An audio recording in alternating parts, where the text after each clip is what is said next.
Recorded live from Hong Kong and Toronto. This is the PR and Law Podcast. The PR and Law Podcast. Turn it up. With your hosts, Cam McMurchie and Ewan Christie.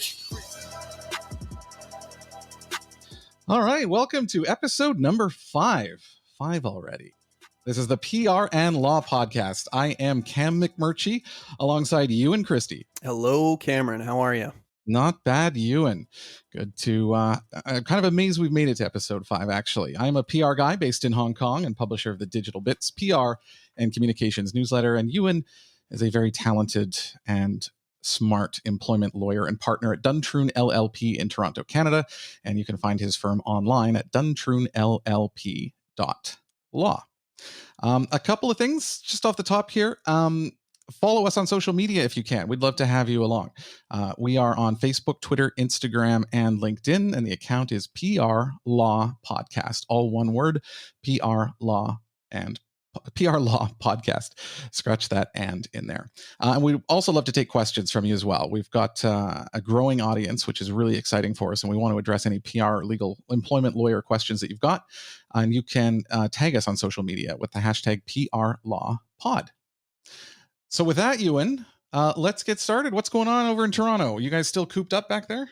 Well, of course we are. We're still cooped up. It actually snowed here yesterday.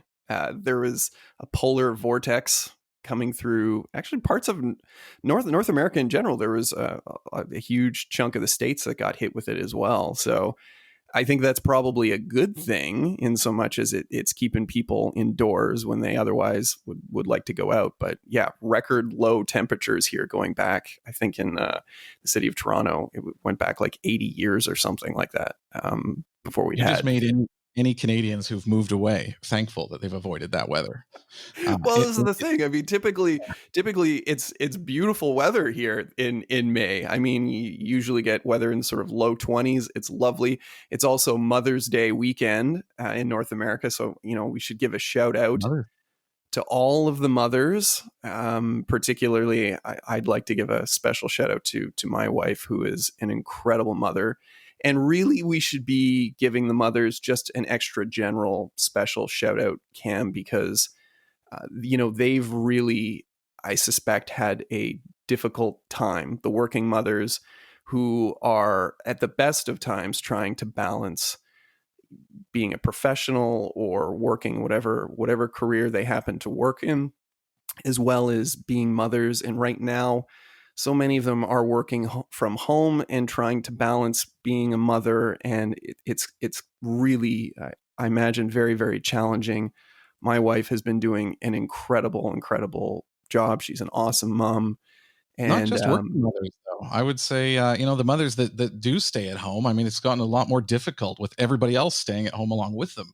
I mean, it's interesting when I ask people, how are you doing? If they have kids and they've been locked up, usually there's a okay or a little bit of cabin fever. The reactions I get are kind of mixed that way, because I know some people with kids are they are a bit stressed out now going into week 5 or something that you guys are doing. Yeah, I mean, I was chatting with a friend of mine who's a lawyer the other day, and his wife is a doctor, and they both have just insanely busy jobs at the best of times, and they have 2 children. One's 2, one's 5. They're trying to potty train one of them right now. And I just can't imagine how challenging that must be. I mean, we have one 3-year-old, and that's challenging at the best of times. But yeah, it's got to be really, really tough. I mean, I'm constantly reading all of these stories of, oh, I'm bored and I'm at home, and what should I read and what should I watch? And, all the parents out there, of course, tearing their hair out thinking, who are all these people that are bored, and do they want to come over and take care of my kid for a bit so I can sit and get caught up on some television or some reading or something. It's been challenging. I don't understand people who say they're bored. Like, I know, I get conceptually that there are people who just don't know what to do, but and I don't know what this says about me, but probably nothing good. But like, there's a million things that I would love to do, but I can't because work is in the way. Like, I have a long list of books that I want to go into, and just magazines that I'm subscribing to, trying to feel like I'm not wasting the subscription money because I'm hardly reading them. Long feature length articles that I'd like to go through. I'd like to study more Chinese. I would like to go to the gym more. I mean, there's so many things, or start a home business. I don't know. There's so much out there. And with the internet, you can do or learn or create all of these things. And so, plus, I mean, with Netflix, I mean, you have the whole world of entertainment at home. So I don't know. I've never really gotten that, but I've always been somebody who kind of finds tasks or projects to work on.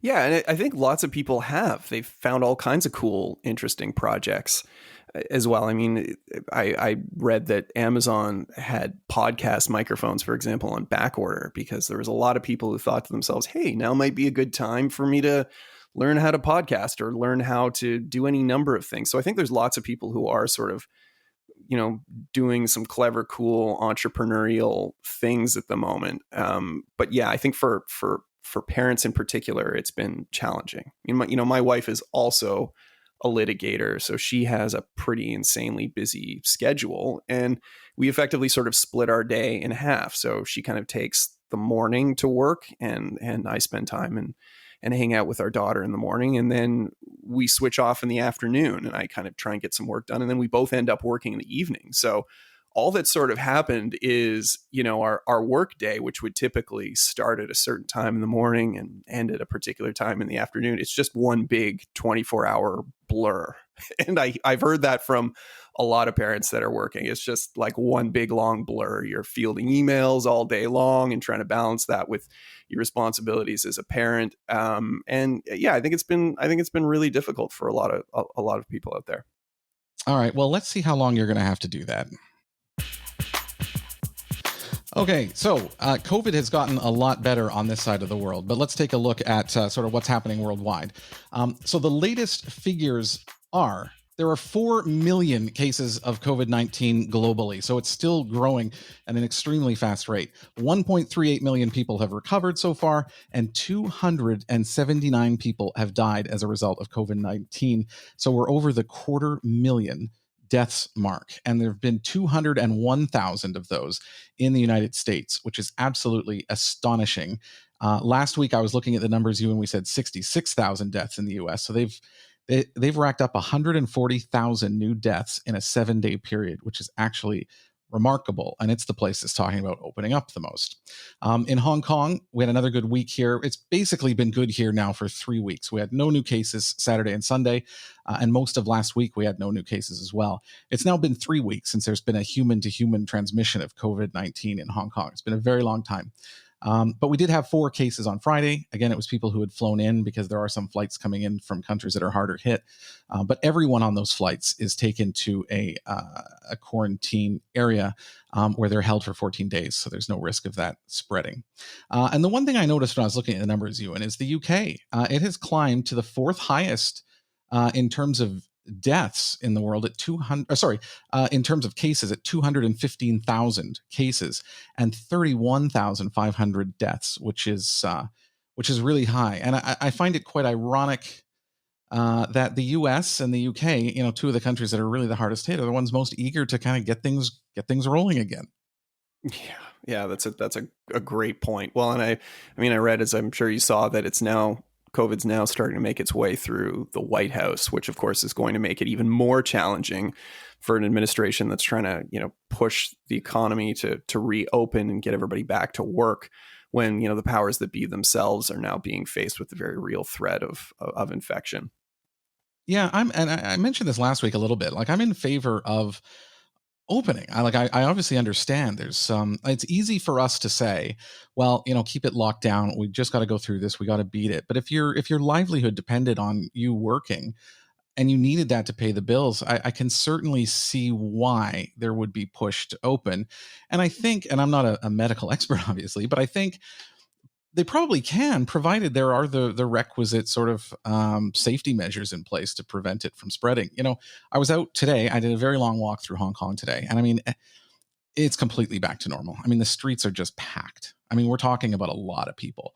And you go into restaurants, they're full. I mean, there is a rule here of 8 people to a table now. But I mean, in Hong Kong, there's not that much room. The restaurant tables are close together at the best of times. You're often sitting with strangers at a small table here. And, in a restaurant, people have their masks off. So, it's definitely returned here. And I think the fear there really is just a second wave because there's been so much economic damage. And I understand they want to open. But if it happens and if there's a second wave, I think there's going to be real problems because I don't think people are ready for another 2 months if they have to start this all over again. Yeah, well, and yet that could be a very real possibility, right? I mean, as an employment lawyer, I'm fixated on the job numbers because I'm still being bombarded with calls from clients, from plaintiffs who have been temporarily laid off. I mean, there's still a lot of businesses that are going through that process of, they thought they were going to be able to weather the storm, and now things are starting to turn, and they're temporarily laying off employees. And I'm looking at these job numbers. I mean, Canada just released some new numbers at the end of April. We've now lost nearly 2 million jobs. And again, you keep in mind the population of Canada is just over 30 million. So 2 million puts our unemployment rate at about 13%. And the numbers in the US are just as bad. I mean, the US economy lost 20.5 million jobs in April. So their unemployment rate is now about 14.7%. And, And by nobody some told the metrics, stock market. pardon me? Nobody told the stock market either. Well, yeah. Well, and I think, again, and even those numbers are misleading though, right? I mean, there's some metrics. I saw a story in the Associated Press that was talking about, as a result of government errors and the way that the Labor Department in the US actually measures the job market, that by some calculations, the unemployment rate actually stands at 23.6%, which is significantly higher than the 14.7 they're reporting. And really, the only silver lining I can sort of see in these numbers in Canada and the US is that, roughly 75% of the individuals that have been laid off, those layoffs are considered temporary. So, obviously the hope is that the vast majority of these people are going to go back to work. And in some respects, that's different than sort of a typical recession, where it's a recession reacting to broader economic factors. I mean, once people can get back out and these restrictions have been lifted, presumably a lot of these people are going to go back to work, but some of them won't. I mean, some of these businesses are not going to survive. I mean, we saw J. Crew fold. I don't know if you saw that in the news, Cam. And I think there's going to be a lot more companies that are going to follow over the coming weeks. Yeah, I hope it's temporary because there's a possibility that I mean, the economy was already really hot before this, but was slowing slightly, and I think there would be a case anyway for layoffs. I did want to mention one thing though, just as you were saying that, and I had an alert come across my screen about Dr. Fauci in the U.S. going under a quarantine, and I find this so embarrassing. And tell me if I'm out of line here, but like, we're now well into the COVID-19 crisis. Like, we're months into it now. And to have leaders in the White House, or even just staff in the White House, end up contracting this virus, it blows my mind in a way, because the leadership should be setting the example. It should be the place that really sort of shows others in the US and takes a leading role in terms of behavior and prevention and things like that. And the excuse that, well, it can infect anybody and it's just out there, like, that doesn't really fly either when we're into May. I mean, we know it's out there and we know what we have to do to prevent it. And if the leaders can't even sort of keep the White House staff from infection, I mean, how can they prevent this from spreading all over the country? I don't see that. Yeah, I think from from a PR communications perspective, it's a very, very interesting question. It makes you wonder, what was the message to the administration internally? I mean, in Canada, for example, we had Justin Trudeau, who now he had to self-isolate for a very specific reason. Of course, his wife was infected with COVID-19, and therefore he self-isolated, but he's effectively remained self-isolated, and he's been giving daily reports from his home. The press have been kept at a distance. Most of the press, in fact, have been calling in. The same thing with the Premier of Ontario. So the approach from the government itself has been one of, well, look, I mean, we've got to practice what we preach here. If we're telling people to stay home and practice social distancing, and we have to do the same thing ourselves. And I think, regardless of where you fall on the political spectrum, we've got a liberal prime minister, we've got a conservative premier. They're both aligned, despite their politics, and the fact that they need to be seen as practicing these measures. And then, on the other hand, to your point, in the United States, we've got an administration who only now is saying, well, hey, maybe we should start quarantining social distancing. I mean, why haven't they been doing that from the get-go? And if you're trying to push that message on the population and encourage the population to do the same, I mean, you have to be supportive of the very measures you're trying to put in place. That's the part I don't get. I mean, even with the prime minister in Canada, I mean, his wife caught COVID-19 quite early. I mean, not early in the overall sort of window of this virus, but early enough that it's sort of understandable that we didn't have social distancing in place really, and it was out there, and people were still traveling and things like that. But to me, there's just no excuse for someone in the White House to be contracting this now, well into the crisis, when we all know about it. I mean, there's no excuse for this, and it really is.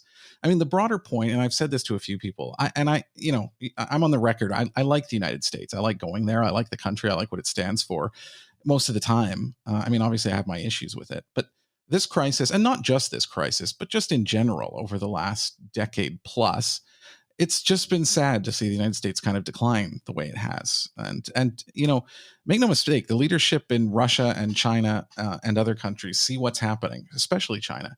They see how sort of inept the leadership has been at a national level. They see the numbers going up, and it really fills them with optimism. It really does. They there's reports of inside the Chinese leadership that they see the U.S. is in a really terminal decline, and the U.S. isn't doing much to counter that belief either. Well, I think, look, I mean, even just putting the politics aside from a purely practical perspective, if the goal of, the Trump administration is to get the economy humming again, to get people back to work, to try and get to a place of economic stability in advance of the election in November, this is not helping. Because again, you're going to have a very, very difficult time assuring the country that everything is okay when the White House only now, when it's trying to push an agenda of getting people back to work, is being infected. So even from a purely practical perspective, it doesn't align with the political interests, right? Regardless of where you happen to fall on that spectrum. So I think it's going to be really fascinating just to see where this goes over the coming weeks and the coming months, particularly in the US. For sure. Ewan, one of my favorite parts of this show is your legal section. So let's get to that on the other side. Continue the debate with us on social media. Join us on LinkedIn, Facebook, Twitter, and Instagram at PR Law Podcast. All one word, PRLAW Podcast. Send us your questions now by email to askus@prlawpodcast.com. That's all one word, askus@prlawpodcast.com. Or on social media with the hashtag PRLawPod. That's hashtag PRLAWPOD. However, I do think we need to come up with a better name than legal section. So maybe give that a think. And we're open to suggestions on that too. We're supposed to be a bit more creative doing this show, but there you go. What have you got on deck today, Ewan? Well, as countries are starting to gradually reopen and get back to work, I wanted to take a look at some of the industries that will most likely be hit hard by COVID-related litigation. I was looking at something that was drafted by DLA Piper. They're a huge multinational law firm, offices, in several countries around the world. And, according to a paper that they did, there were just under 700 COVID-related legal actions and 176 class actions filed in the U.S. by the end of April. And the numbers in Canada, they're much lower. We're looking at about 17 related class actions filed across the country.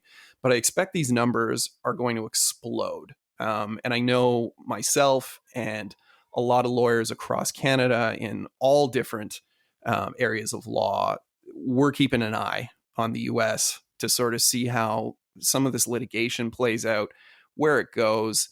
And, really, we're talking all kinds of industries. I think some of the big ones, and that's sort of what I wanted to talk about today, are going to be nursing homes. I mean, nursing homes have been really, really hit hard because, of course, they're filled with people who are high risk for COVID. And we've already seen a $50 million class action that's been launched against Rivera, which is a long-term care home here in Canada, with families alleging that the homes lack proper sanitation protocols and adequate testing to prevent the spread of COVID. They're not going to be alone. There's been a lot of complaints in among nursing homes of the families raising similar allegations. That's going to be one area. I think we're going to see companies failing to take adequate steps to protect employees. We talked about the Walmart case, Cam, in Illinois a few weeks back, where there was an employee who was diagnosed with COVID-19, and the family has subsequently sued, alleging that Walmart didn't keep employees safe. We've got insurance companies denying claims. We talked about the force majeure clauses last week. I think they're going to hit hard. Airlines, cruise lines, schools. I mean, I think these are going to be some of the big areas and big industries that are going to really get slapped with a lot of litigation when everybody kind of gets back to work. Right. So on the Walmart issue, I just want to point people back to episode 3. That's where we talked about that, and we'll put a link to that in our show notes as well. On these issues, though, Ewan, like I understand, especially if someone has passed away and was infected with COVID-19 and passed away, or these facilities, had some involvement in that. But I'm wondering, like with nursing homes, for instance, I mean, when COVID-19 broke out, it was, we knew pretty early that it, mostly affected older people, making nursing homes particularly susceptible to it. But like, what is the reasonable expectation that they would put in place, protocols or guidelines to deal with this when there was so little information out there about what it was? And I know I'm asking you to speculate here, but like, I'm just sort of curious where you would stand on that, because if I'm a nursing home, I kind of would, I would look out and say, look, nobody knew this. Governments couldn't even respond to this. How do you expect this nursing home on this small street in a small town, to be able to manage this threat if states couldn't do it? Yeah, I mean, I think, defendants in these sorts of cases, they're going to have to prove on some level that their actions, whatever actions they did take, were reasonable in the circumstances, and whatever actions they didn't take were reasonable in the circumstances. So, one of the ways you can try and measure that is, what were similar industries doing at the time? So if you're looking at nursing homes, for example, what were other nursing homes doing to try and sanitize and keep people safe? Or what ought they to have been doing? I mean, that, I think, is going to be one of the things that courts will inevitably look at in these circumstances. And that seems so hard to determine, because you say, what ought they should have, I'm trying to get the phrasing right. What should they have done, basically? And I guess, like, it's clear today what they should have done, but was it clear at the time?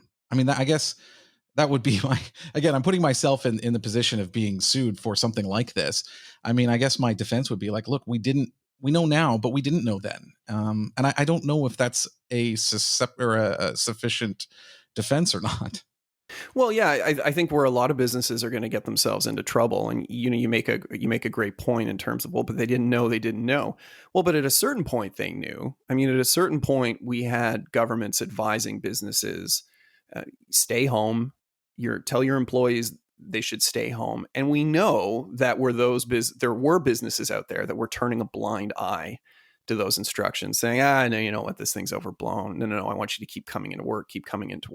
And you've got a lot of vulnerable employees in a lot of industries that they're concerned and they're scared for their jobs. And I see this all the time in employment law, where they effectively are going along with their wishes, with the wishes of their employers, because they're concerned for the safety of their jobs. They don't want to lose their jobs. Particularly those individuals who are living paycheck to paycheck, they don't want to rock the boat. So, they effectively follow the orders of whatever their employers are saying. Well, but these employers on some level there has to be some liability there if they were in direct contravention of instructions that were provided by the government, i.e., you have to social distance. If you're not an essential industry or an essential profession, then your employees should be working from home. I mean, for those employers who were in direct contravention to that, yeah, I mean, I think, there has to be some liability there. Yeah. Well, I mean, to me, that's a pretty cut and dried case. Like if the government says you must do A, B, and C, and a company doesn't do those things and someone suffers as a result, then that makes sense. I guess what I'm thinking too, like if a company asks an employee to do something that ends up putting that employee in harm's way, I mean, if the employee says, I don't want to do that and is forced, that's one situation. But frequently the employee might not know that it's dangerous either. So may have just accepted the employer's instructions and gone ahead and done it. But both sides were negligent, or both sides didn't know the risk at the time. And I don't know how that would be managed either in that case, because it's really easy in hindsight to look back and say, okay, well, all of this should have happened this way. But most of the time, I don't believe that companies or people are trying to do something negligent or something that's going to hurt their staff. I know it does happen, but like a lot of people have good intentions, but the result didn't match the intentions. Yeah, yeah. I mean, of course, and look, I mean, much of this is purely speculative at this point because we don't really have a lot of precedent litigation that we can look at to say, oh, well, this is how courts have decided these issues in the past, because this isn't really something that we've had to look at or had to deal with in the past. So where does it go?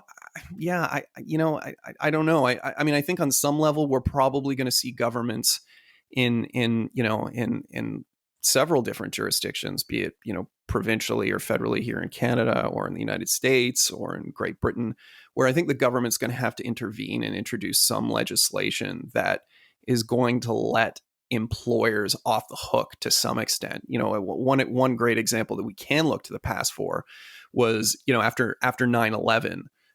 The airline industries were effectively given a free pass by the government and protected from litigation for all the airlines that had to ground flights and cancel flights. And there was a lot of litigation that was born out of that. And the governments effectively took the position in the U.S. that, well, look, airlines couldn't possibly have foreseen such an incident, such an act of terrorism, and really they shouldn't be held liable. And if they were, I mean, if the government didn't intervene in that regard, then you would have a completely bankrupt industry. And this is where you can sort of look at the legal issue on one hand, but then you have to look at things from a purely practical perspective on the other hand.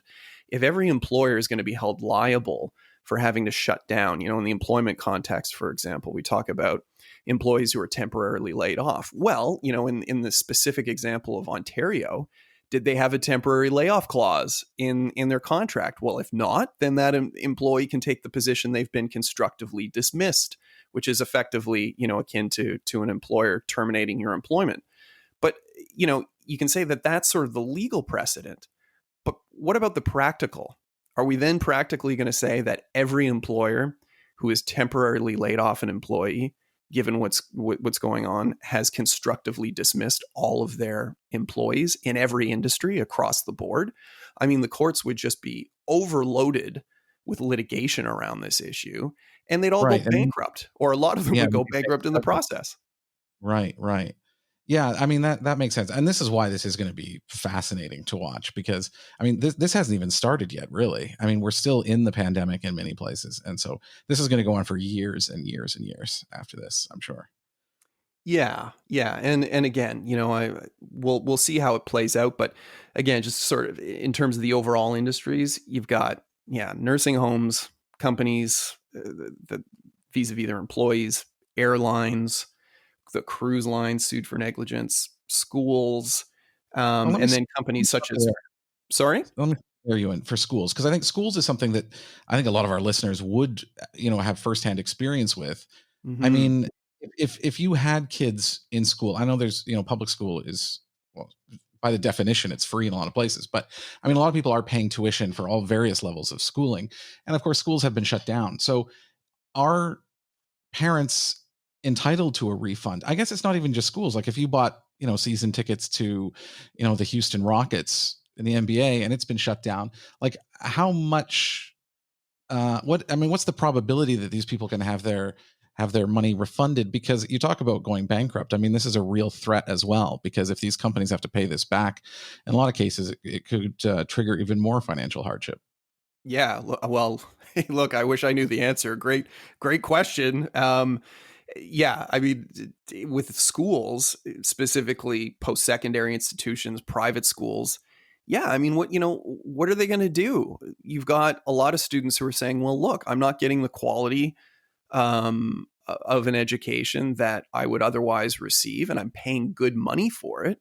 So there should be some sort of abatement in terms of my tuition fees, if not a full refund, should I, wish to sort of drop out if you're in university or cancel your enrollment. Yeah, I mean, where is this going to go? What are the obligations on the schools? I mean, I have no idea. Great question. It's really going to be interesting to see where this goes. And again, from a legal perspective, I don't want to nerd out on these issues too much, but I mean, this is going to be precedent forming case law. I mean, this sort of case law is going to inform how the courts move going forward for years to come. We're going to look back on this case law and say, well, hey, in that situation of a pandemic, what happened? What happened across all of these industries, in education, in nursing homes, in the airline industry? What did courts do then to sort of inform what they'll do in future instances should we unfortunately find ourselves in another pandemic in our lifetime? Yeah, this is going to provide us with endless fascinating content, I think, for quite a while. Yeah, I think so all right. too. Yeah, I have a really interesting thing. One of my favorite subjects to talk about actually coming up next. Show your support to the PR and Law podcast by making a one-time donation or setting up a subscription with us on Patreon. Every little bit helps us keep the lights on and bring the show to you each week. If you'd like to chip in, please visit prandlawpodcast.com. That's prandlawpodcast.com. Click support the show. Thanks for helping us out. One of the most interesting things to me, Ewan, is when people, either celebrities, or very prominent business people or athletes or whomever who's very high profile, ends up doing something embarrassing or bad, and their reputation is immediately tarnished, and there's a bit of a scandal out of it. And because how they respond is absolutely fascinating, because a lot of times, I mean, some of these people do have publicists and things like that, but oftentimes they don't, and they go ahead and try and fix it, and sometimes fixing it makes it worse. And so, did you hear this week about the story of Brendan Leipsic? I did not, no. All right. He was an NHL player. Actually, I think he's a relatively young player. He's bounced around to several different teams. And he actually had a Instagram conversation. He was direct messaging with some of his friends, and there were I think his brother was in there and a couple of minor league hockey players. Brendan Leipsic was a player for the Washington Capitals, and he's actually kind of a nobody. It's not important really who he is, but it is important what he did. And I'm actually going to throw this to Nesson, which is a broadcast outlet in Boston, to provide a bit of an overview. Wednesday showed the worst of social media when Brendan Leipsic's friend's Instagram was hacked and his group messages were posted all over Twitter. Those messages were disgusting, and the NHL has now released a statement.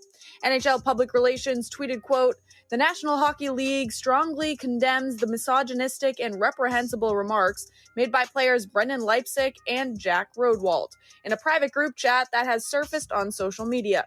There is no place in our league for such statements, attitudes, and behaviors, no matter the forum. We will address this inexcusable conduct with the clubs and players involved." All right. So she sort of gave you an overview there. Basically, he had an Instagram conversation with his brothers, or with one brother and with some friends, and that conversation was extremely misogynistic. How somebody got into his Twitter account is still a bit of his Instagram account is still a bit of a mystery. But somebody did, and they managed to post those screenshots online. And honestly, I can't even say what was in those screenshots because it was so graphic and it was so derogatory. And I guess the question.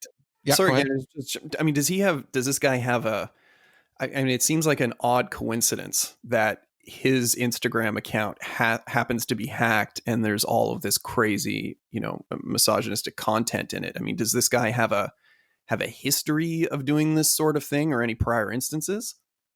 No, he doesn't. And I think, what's interesting to me a little bit is the hack has so far not really been investigated. I've been following the news coverage of this incident, and really the focus has been on his private messages.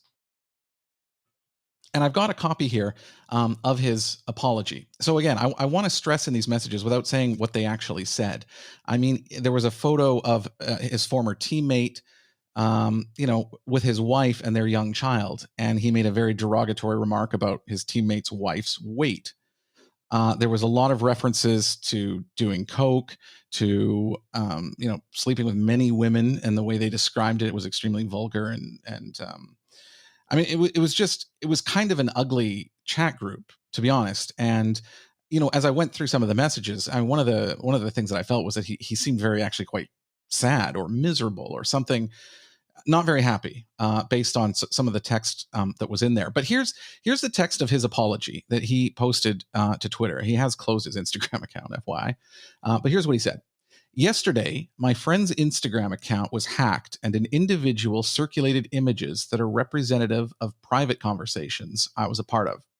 I fully recognize how inappropriate and offensive these comments are and sincerely apologize to everyone for my actions.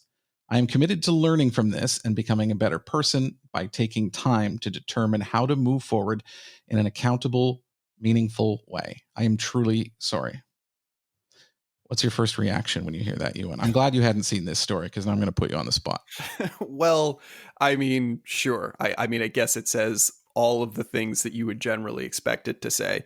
I mean, the problem is, like, instances we've seen in the past of professional athletes making racist comments or misogynist comments. It's not as though they didn't know that these comments were inappropriate or wrong before they were found out. So, to sort of do this 180 of, oh no, hey, I recognize that it's bad, and I'm going to look inwards and look to myself and try and become a better person. I just don't buy it. You've been making these comments for years. It's bad for the NHL. It's bad for hockey because, of course, once again, it sort of reinforces all of those hockey jock stereotypes. So I can understand why the NHL has come down so hard on it. But I mean, in terms of an apology, it's kind of empty and rehearsed in all of those sorts of ways that we're accustomed to seeing in professional sports. So what I find fascinating about your answer is he in there twice, he apologized twice. He explained what he did was inappropriate, and he said he was going to get better. But yet you felt it was disingenuous. And actually, if you look at some of the replies under his Twitter, under the post, which I will share in the show notes as well, 100% people say they don't believe it. The apology was weak. It's disappointing. No one believes this, things like that. And again, as a PR person, I find this fascinating because I don't think people think about this much. People think if you say the right thing, then that's how you deal with it. But he actually, if you look at the words and stuff that he used, he did say a lot of the things people would expect him to say. So why didn't it come across? Like, why? What was it in this, Ewan, that just sort of made you feel that it was disingenuous? And I apologize again for putting you on the spot. We didn't rehearse this at all. But like, what? Because he did apologize in there. So what was it? The tone? Like, what was it? Well, again, I think it's because it was clearly vetted by a professional. I suspect he probably worked in tandem with the NHL before releasing a statement, because once the NHL is involved, they're going to want to try and control the message as best they can. So the last thing they would want would be one of their players effectively going rogue and then trying to cover up for the issue by only making matters worse. So I'm sure they probably communicated with a PR rep that works on behalf of the Players Association or the NHL to draft a statement. It doesn't read like anything that this guy would actually have written himself, particularly given, and I'm not familiar with any of the messages that were in the contents of these Instagram posts. However, if they are as vulgar and offensive as you suggest they are, then that's not the kind of guy that's then going to turn around and draft a very, very polished, articulate, succinct statement of apology. It just doesn't make sense. And when it doesn't make sense in that regard, it's inauthentic. In law, we often talk about the smell test, right? Somebody makes a legal argument, you get a demand letter, shows up at your office, or a statement of claim, and you read it. And, things can pass a particular legal threshold or meet a particular legal threshold, but sometimes they just don't pass the smell test. And this just does not pass the smell test for me at all. We use actually the same terminology, the smell test on PR, because it's exactly in this kind of statement. Yeah, we read it and go, wait a sec, there's something not right here. Now, my understanding is the NHL was not involved in this statement, because this leaked and he put this out quite quickly. And it was days later that the NHL decided to deal with him. And the Washington Capitals, the team that he was playing for, put him on waivers with the intention of terminating the contract. And I suspect he will never play another game in the NHL, just based on the way. I mean, it wasn't even just women in the posts. He has a couple of line mates, I guess, in Washington, and there was a picture of them with their families, and he said something like losers or something like that. He was very dismissive of everything that came in there, which is what gave me the impression that, he's probably a miserable guy. I do think there's one thing I wanted to point out here, though, which is that people don't believe his apology. And so, why is that? And I don't know if he had help. You're right. It is written much, much better than his Instagram messages were. But I gave this some thought, and I was looking at it, and I thought, there really are 4 key things when something like this happens to somebody to really stress. And I think the first thing, and I hope none of our listeners end up in a situation like this, but if so, actually, let me digress here just really quickly, because these were not public posts. These were private messages. And I think that does change it a little bit. If he was posting things publicly, that's a lot more open and transparent, and it means he's sort of really standing behind it. But should he be vilified for something private? I actually think we should deal with this question first, Ewan, because should he be allowed to sort of get off scot-free? Because this was never meant for other people's eyes. And I'm sure if you leaked some of your conversations or mine, actually, I'm pretty sure they won't be this bad. We're not going to be talking like this, but I'm sure there are some things that we said that we probably would feel very uncomfortable going public. Do you think that makes a difference? Yeah, I think on some level it does, for sure. This was never intended to see the light of day. But again, part of the problem now, if let's say hypothetically he had released these in a public forum, from a legal perspective, again, specifically, I'm going to talk about Ontario as a jurisdiction. You're a representative of the company that you work for. So if you're out and about and you're making disparaging remarks about, colleagues, your employer, the company at large, and that inflicts some form of damage on the company, be it on the brand, or someone in earshot works for a competitor or knows the person that you're talking about. That could be cause for discharge on the part of that employee. They could literally lose their job over something like that, depending on the context, of course.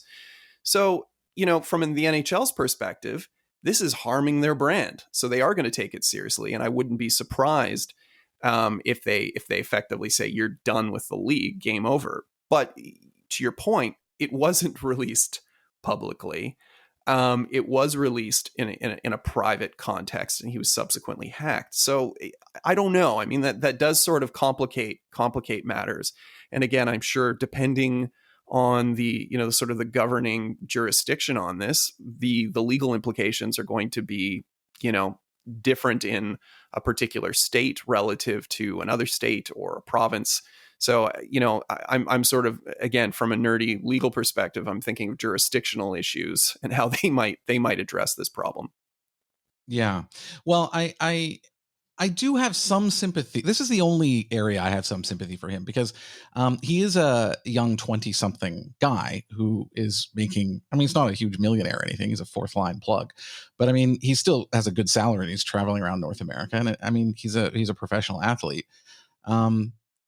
So I understand that part, but I think I understand how young guys may talk partially that way. But what's interesting in talking to sort of people involved in the sports world, that his language was even outlandish for the sports world, that maybe this is something that people would talk like, 20, 30 years ago or more, but that's not that common now. It might be here and there, but that his comments really were quite extreme, even for the position that he was in. But the fact that it was intended to be private and how embarrassing this is for him as well, I do have sympathy there, because I think, if you and I've said this for a long time, there will be someday when, everyone's emails will be hacked and stored in a database somewhere, and you can search someone's name and see everything that they've ever written.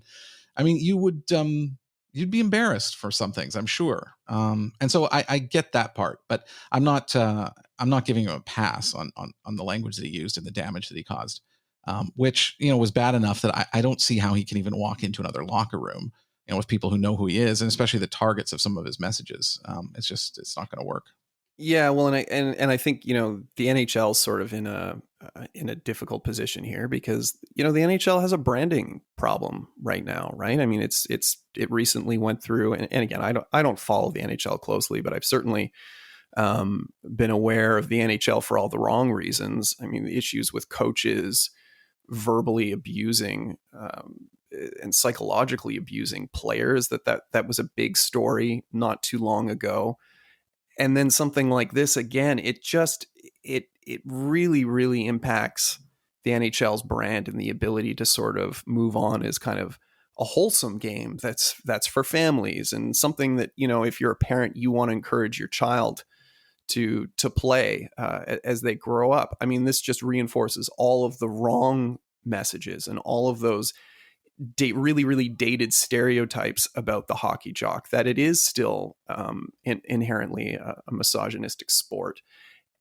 That's problematic. So I'm not surprised that the NHL will want to make an example of this guy and say, you know what, this is not reflective of our game. This is not reflective of the players who play it. It's not reflective of the culture of our sport, of the families who play it at the local level and community levels. And, we condemn this 100%, and this has no place in our game. They have to come out and make an example of this guy. I want to really emphasize something that you just said. You tied this to an issue, which our audience might not be familiar with, earlier in the year, where an NHL coach had made very racist remarks to a black player that he had in the United States. And then it turned out there was a lot of other abuse that was happening. And you tied these two things together. And I want people to think about this, because oftentimes when people are in a crisis or something bad happens or they're taking a risk, they're thinking in terms of their particular risk or their particular consequences. But in the public's mind, and this is hard to articulate unless you have an example, these lines are drawn between these events. So in a way, this makes the coaching case worse, because it basically is saying that there is a culture problem that exists in the game. It's not a coaching problem, or it's not just an older coach's problem, that this is prevalent at all ages, and between coaches and players, and that's why stuff like this is damaging. And in my job, this comes up a lot. People say, well, this is just this case, and I say, yes, but if this happens, it will be viewed in the context of this, and this conclusion will be drawn.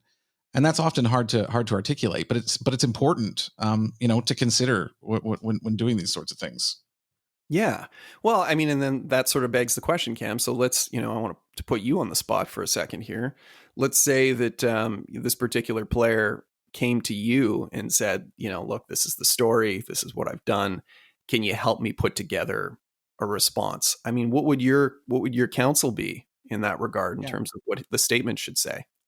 Well, I just mentioned about the sort of 4 key points that you want to address in something like this. I actually wrote a article on this on my blog. It actually had to do with the United Airlines case when David Dow was knocked out as he was being dragged off the plane, because United's response, their initial response to that, was unbelievably tone deaf.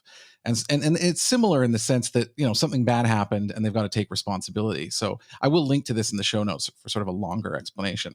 But there's 4 things. And I think the first thing is acknowledgement of the severity of the crime or the infraction or of what happened.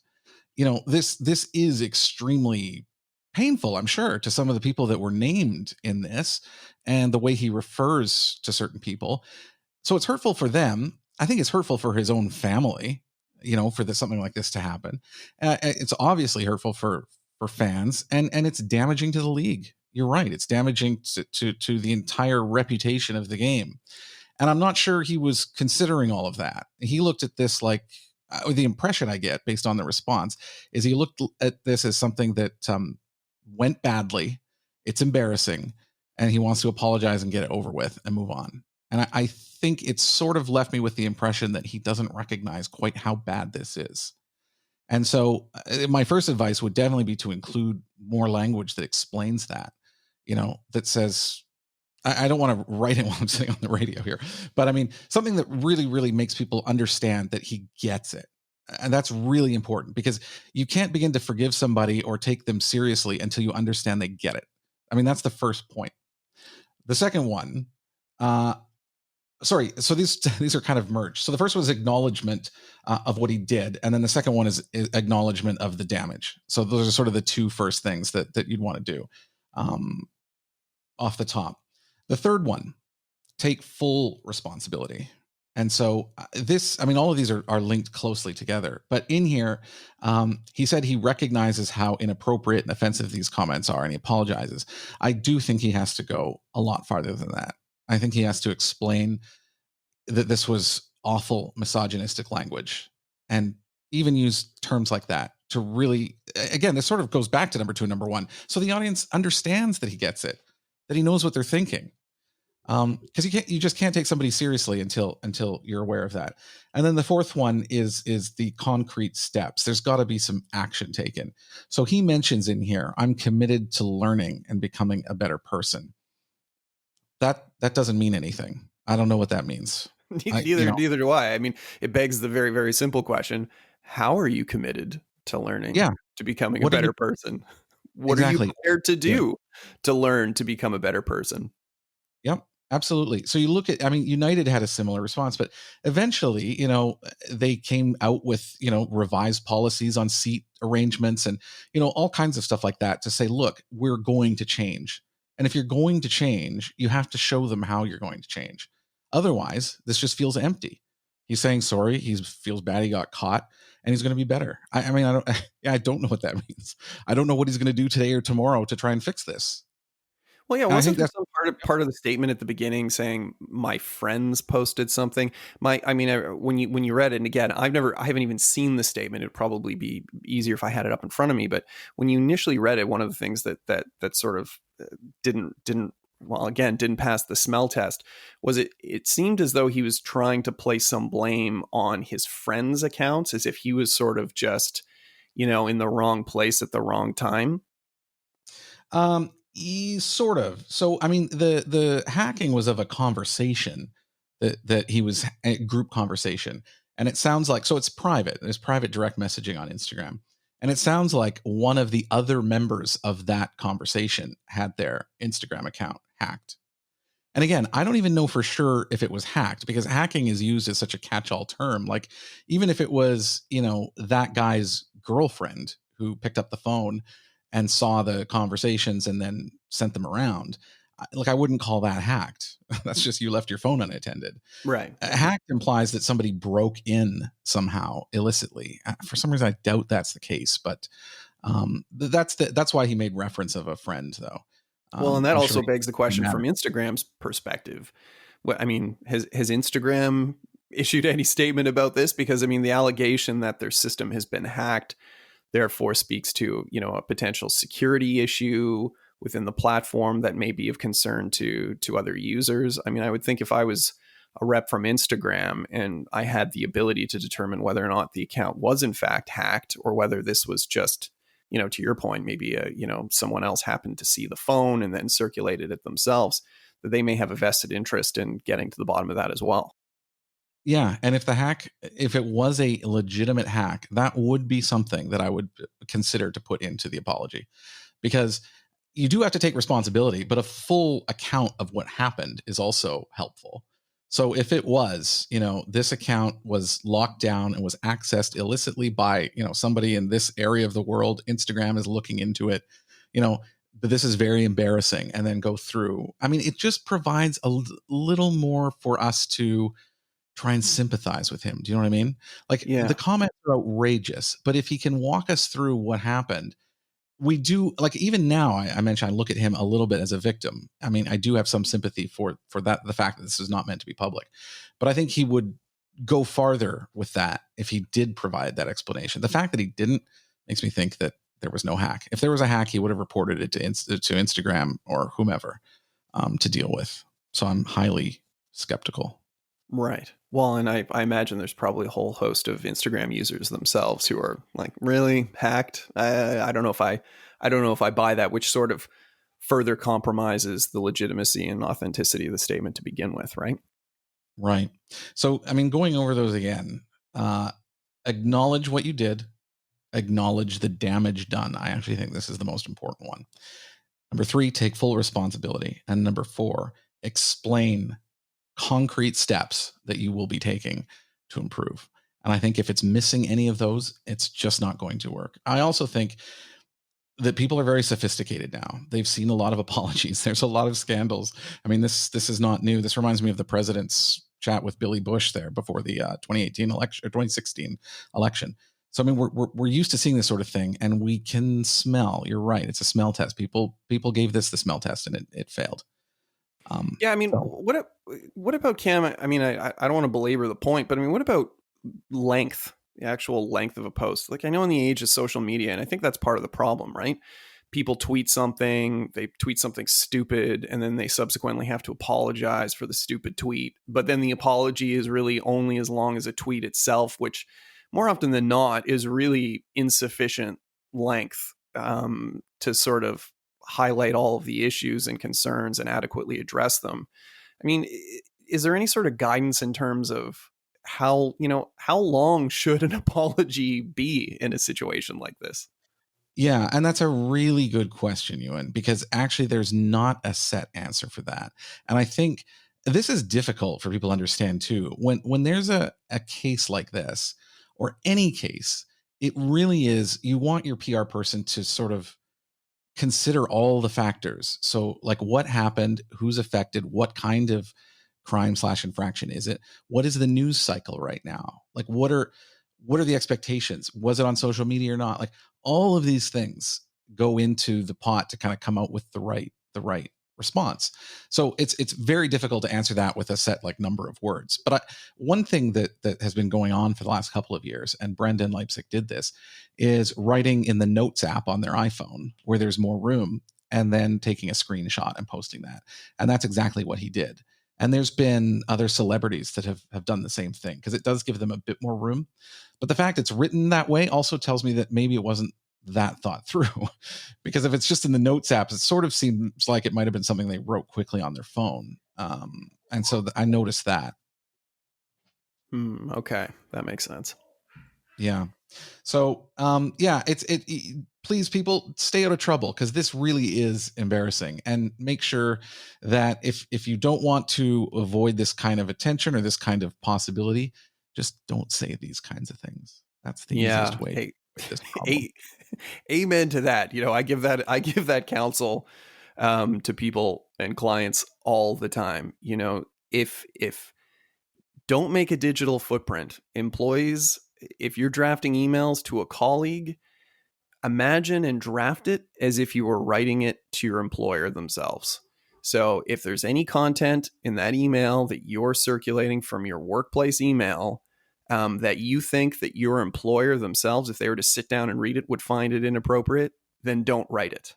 Don't put it in writing.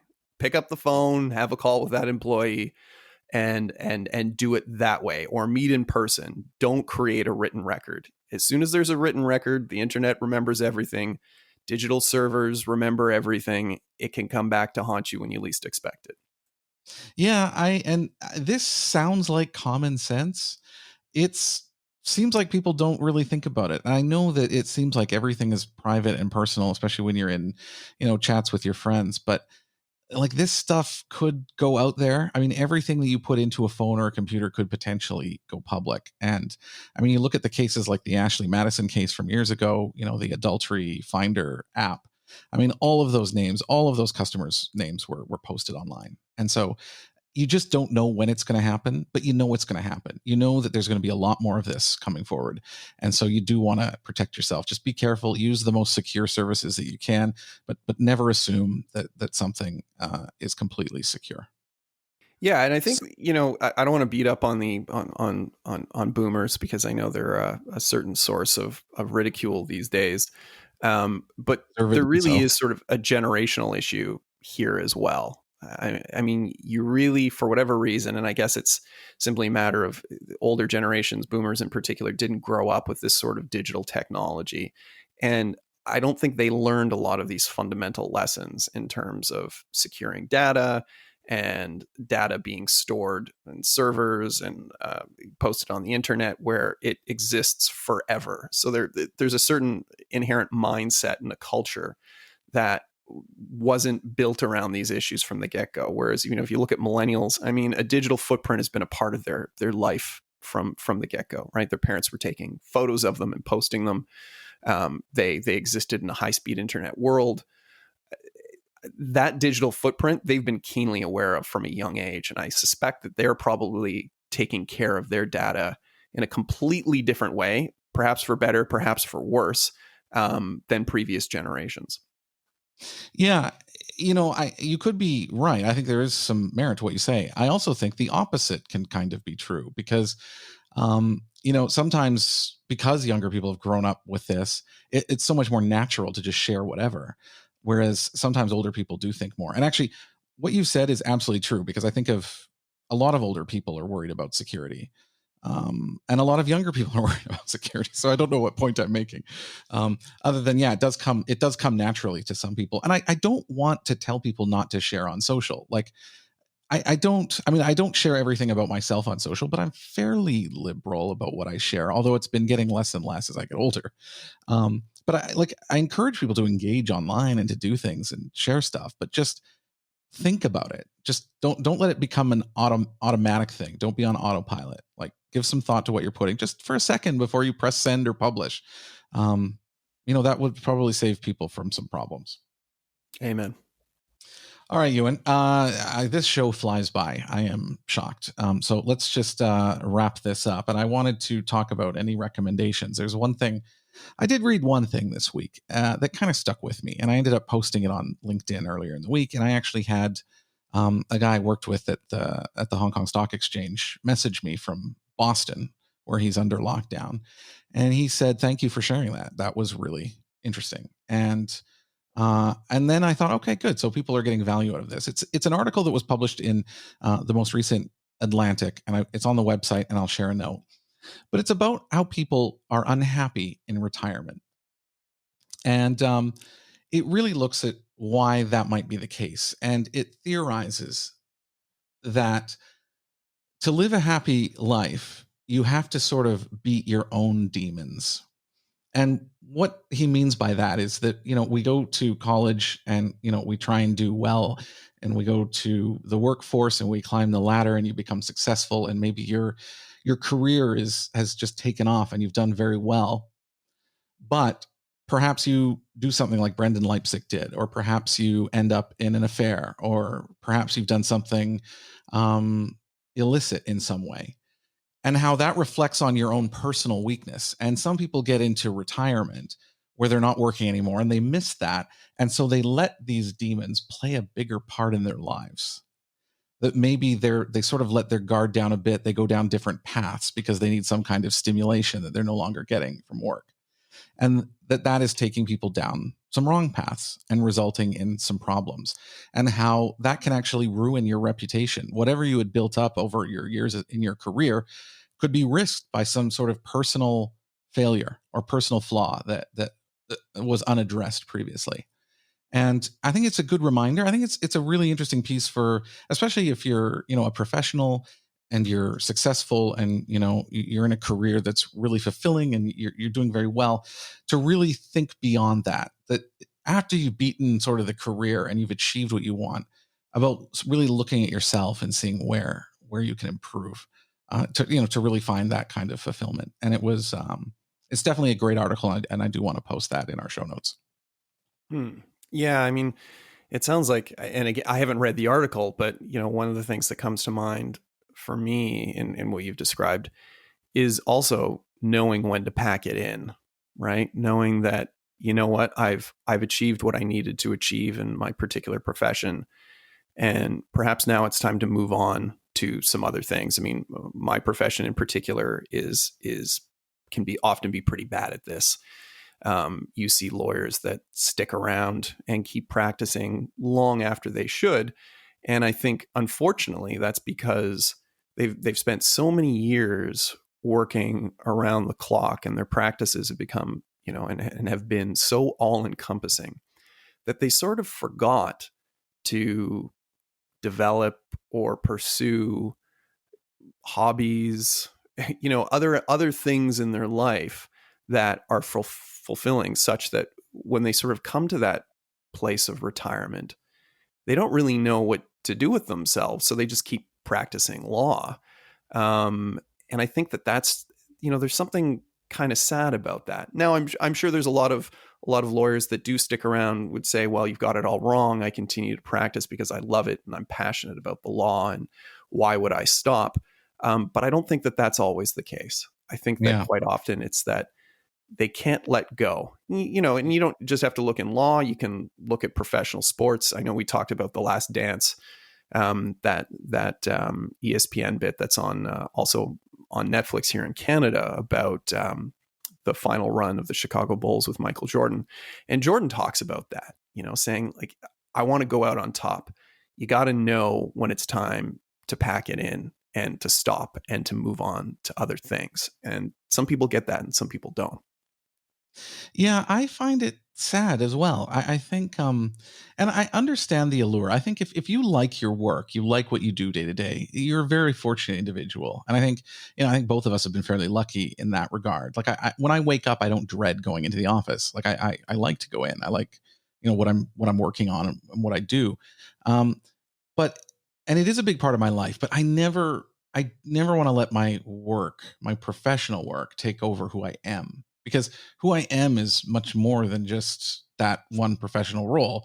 And it's unfortunate because, as you know, in life, you're at a dinner party or a networking event, and the first thing people ask you is, what do you do? Where do you work? Because that's how sort of we determine someone's value. Worth. Yeah. Yeah, exactly. And that's unfortunate. But even doing this podcast, like there are people that like this is fun for me to do, obviously, and it's totally outside of sort of my regular tasks, and I don't even really mention it much in the office. But it's because I'm interested in other things than just my job. And I do think that everybody can get there. I do think I have talked to people who just say, like, I don't know. I don't have many hobbies. I don't know what to do. But it is just exploring and just giving it some thought, There's so much out there, especially in the age of the internet, that you can really do good. You can get involved in worthwhile things, but you just have to know where to look and to want to look. Yeah, agreed. Maybe that's a good place to leave it.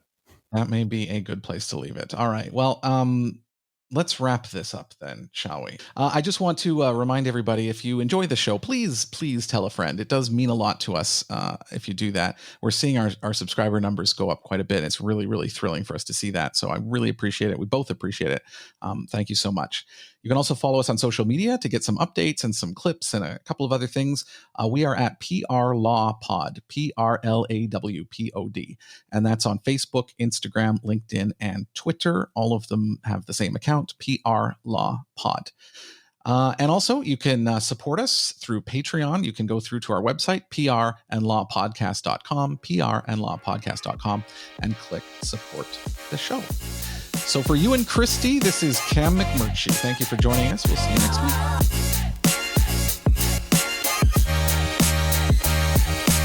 This has been the PR and Law Podcast with Cam McMurtry and you and Christy. If you enjoyed the show, please share it with a friend or leave a review. You can also join us on LinkedIn, Twitter, Instagram, and Facebook by following our account at PR Law Podcast. That's all one word, PRLAW Podcast. Thanks for your support.